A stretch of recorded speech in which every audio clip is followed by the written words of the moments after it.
Hey again, this is, as you read on the title, part 2 to Lavender Tea, Kimu or Irumatsu.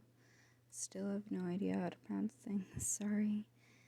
Yeah, I hope you enjoy, and I'll get on to the reading. It was 10 a.m. and I fell asleep on the train again. We shouldn't have stayed up until midnight. I knew it was a bad decision, but Mule really wanted to watch that movie.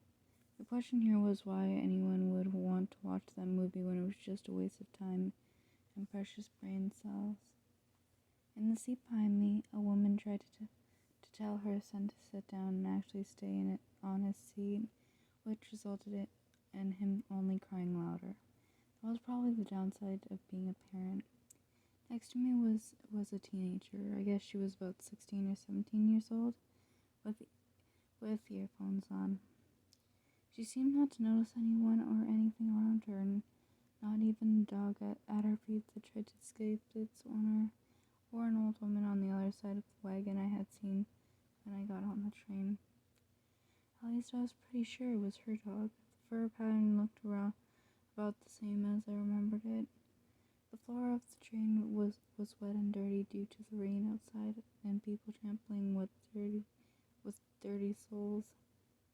I made a mental note to be careful not to slip. A tissue was stuck on the bottom end of my shoe and slowly ripped with every person stepping on it and pulling it over the floor again. I slightly pitied the person who would have to clean the sweat mess up. In a group seat with a girl in the middle school age with two adults, which I identified as her parents. They looked about 40. They had to be soulmates. To be honest, I envied them a little.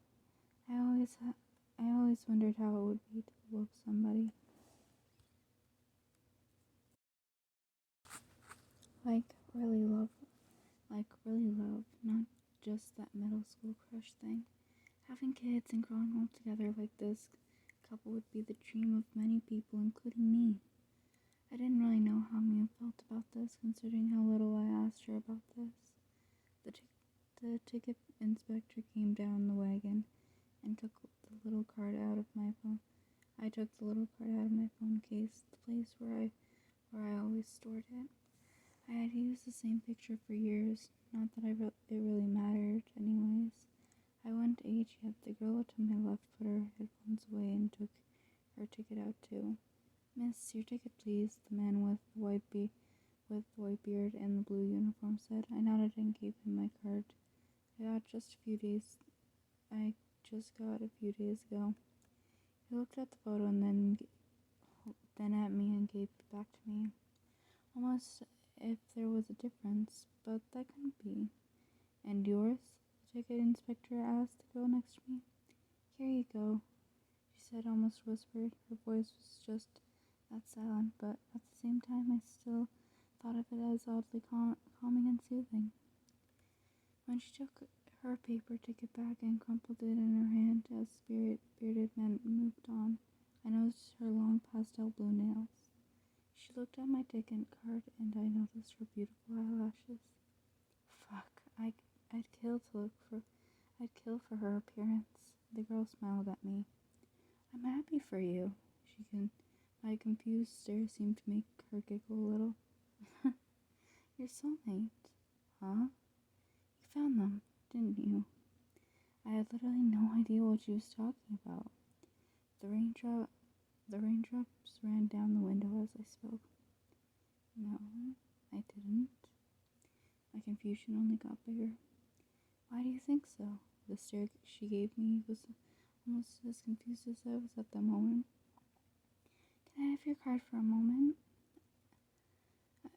I started to get what you wanted to say. Sure, I guess. I awkwardly laughed and handed her the ticket. She intensely glared at the photo, then at me, and the photo at me, at the photo at me again. No, I'm not wrong. You have aged, Kaede. How do What's on the card? Oh, slowly I realized what she just told me. What did you say? I didn't believe it at all. Me aging is impossible. She shook her head. But it's true. Maybe your soulmate is the person you'd least expect it to be. The person I'd least expect it to be. Oh, I guess I should get going now. This is my stop. The girl stood up, slipped on the wet floor, but managed to stay upwards and left the train. The last thing I saw of her was where the little buns of pink hair which were bouncing as she walked. Girl, you're overthinking this way too much. Mew yawned through the phone. And you woke me up. I crossed my legs out on the McDonald's seat, took another french fry and dipped it into the mayonnaise. I'm telling you, she seemed so legit, it was almost creepy. Dude, it almost sounds like you're talking about some psychic or shit like that. To be totally honest with you, I actually felt a little bit like that. Even through the crunching noise of me eating the french fry, I could hear Mew sigh. But maybe that was just because it was the case because I was wearing headphones. You're only sighing at me because you weren't there. I stuffed another french fry in my mouth as I spoke. I quote, swallow before you speak.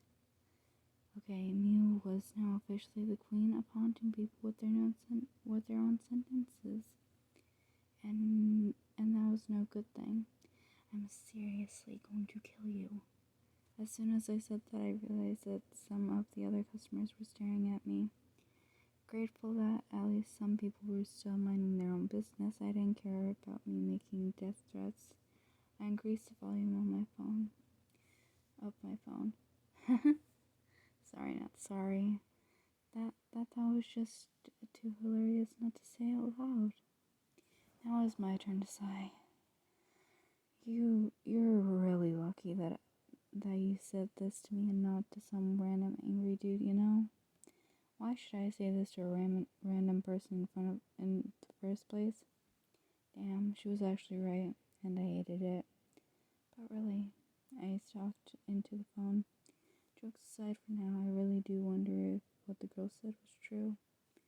It was almost like I could feel Mew facepalming. Do you know you're trusting a random pink-haired chick you just met on the train, right?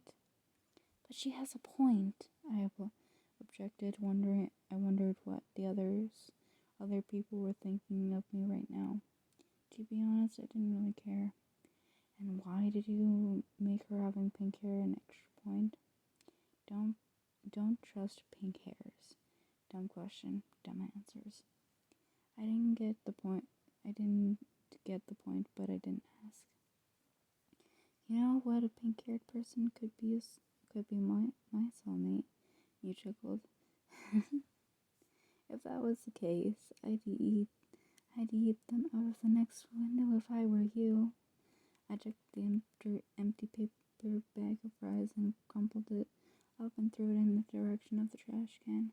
This bitch empty. Eat. I'm sorry, I'm not embarrassing. Back to the story. At this point, I didn't even care if the world was to stare at me. I honestly don't even want to know what you just did, but I hope you didn't throw a pink-haired person. Right. She couldn't see what I was doing. Oh.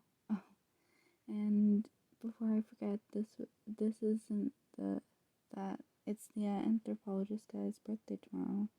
His name is Correcchio. Yeah, whatever. Better go buy him some expensive ass Italian wine or some shit like that. I think he'd like that. It's cultural, I think. Smiling, I shook my head. You had no clue what she was talking about, but I kind of liked it. Come on, I gotta go now. I'll be sure to buy something good.